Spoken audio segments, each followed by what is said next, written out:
Edmundo. Is this the moment for Brazil? Tulio! They're claiming handball against them again. But once more, Tulio has put the ball in with his upper body, and this time it did look like the chest. This goal poacher, who was the saviour so controversially against Argentina in the quarter-final, in the right place, at the right time, in the final. Brazil are in front. Well, there's nothing wrong with that goal. Little 1-2 here between Zinho and Edmundo. Clever little ball from Zinho. Edmundo, chance to score himself, doesn't hit it right. But Tulio finishes it off with his chest. Definitely not handball. Well, this is really amazing that another opportunity should come his way in this manner. Against Argentina, it was the manner in which he took the ball down before steering it with a foot past Cristante in Argentina's goal, but this time straight in from that side. You might have thought about handball, but the other angles we've seen on it make it quite clear that Tulio's goal is a good one. It's a great... Well, they've lost Fonseca, but Bengochea has no slouch at the set pieces.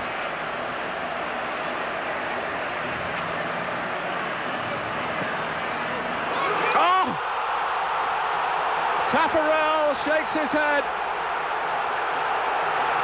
What a free kick, what a substitution.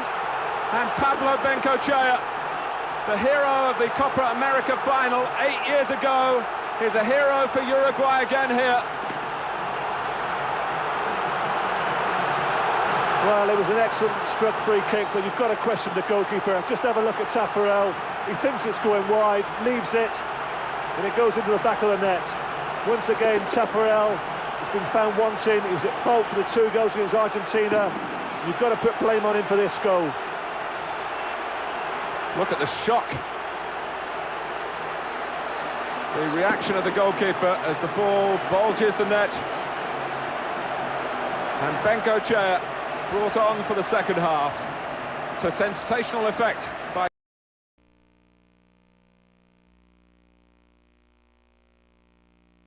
Now Taffarel, who went through all this in the quarter-final successfully, the shootout against Argentina, when he made 2 saves. And of course went through it successfully in the World Cup final itself last July.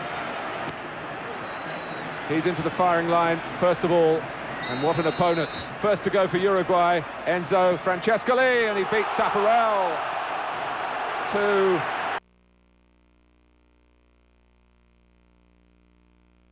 around the Centenario Stadium. Well, you see Taffarel here, he chooses the right way, goes with his left hand, just can't quite get there.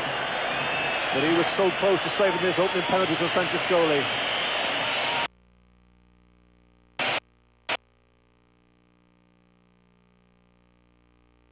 Against Argentina, and he is for Brazil against Uruguay as well.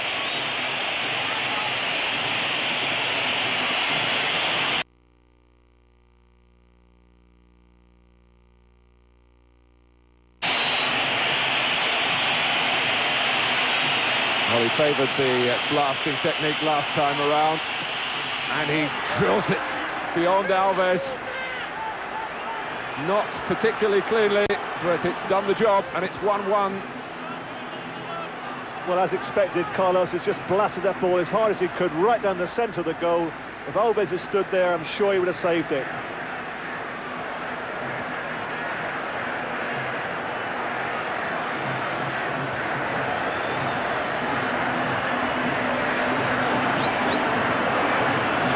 So here's a player who's already found the back of this particular net. Pablo Bengochea. Now this would even the count for Taffarel if he could stop this one in particular. But Bengochea buries it.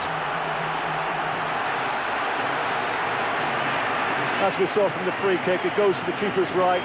Same again from the penalty spot. Taffarel guesses right. but it's a perfectly placed penalty, giving the keeper no chance at all. That is undoubtedly the best penalty we've seen of the three. Well, there's technically 2-1 on penalties to go with the 1-1 over 90 minutes. Well, Zinho's already scored in this tournament, hasn't he, from a penalty spot, and he put it to the keeper's left on that occasion. Prayer from Zinho. The prayers of the Brazilian nation go with him as well. So many back in the big Brazilian cities watching in the streets on the big screens that they erect when Brazil play these major finals. And Zinho lofts it into the back of the net, and it's all square again. Well, he obviously favours that side. Left-footed, kicks across himself. Keeper goes the opposite way. Another outstanding penalty.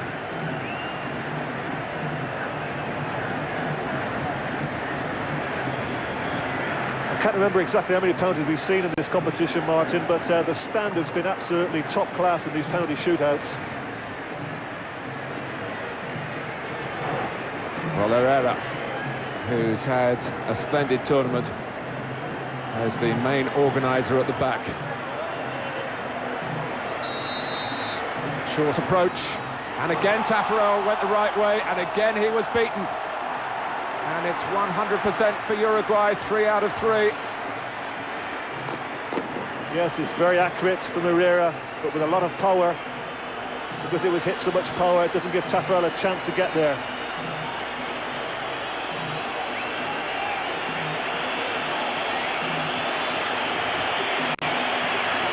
Tulio, another of the scorers from the spot against Argentina, a recognised penalty taker in club football as well.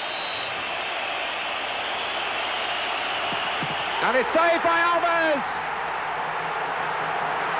Uruguay feel that the Copa America is within touching distance now.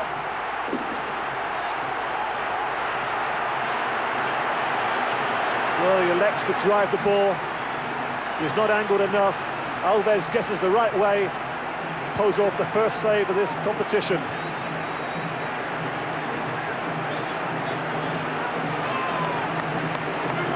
Well, if Uruguay can hold their nerve here,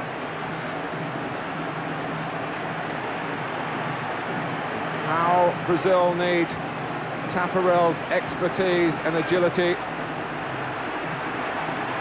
Gutierrez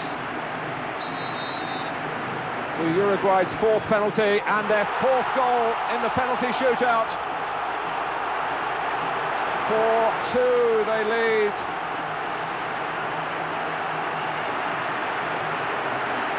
Well, it's an excellent penalty, isn't it? Taffarel going the wrong way, driven hard and low from Gutierrez. Well, they're edging closer and closer to this win that obviously the second half performance merited. But great pressure now on the captain for Brazil, Dunga. If he fails, Brazil will lose. He's looked a very tired figure throughout this game. But Dunga scores. But still, they have to count on the failure of the 5th Uruguayan penalty taker, should that happen. Well, it's another side foot, but once again a side foot with great power from Dunga.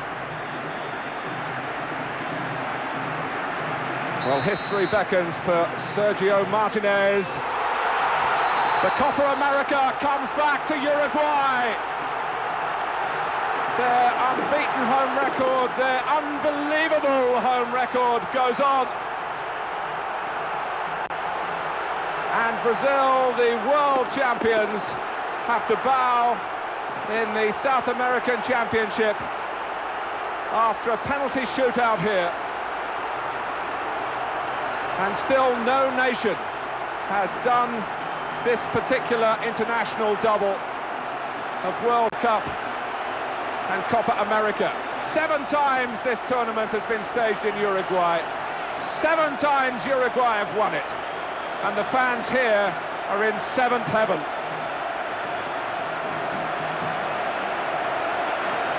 That's what it's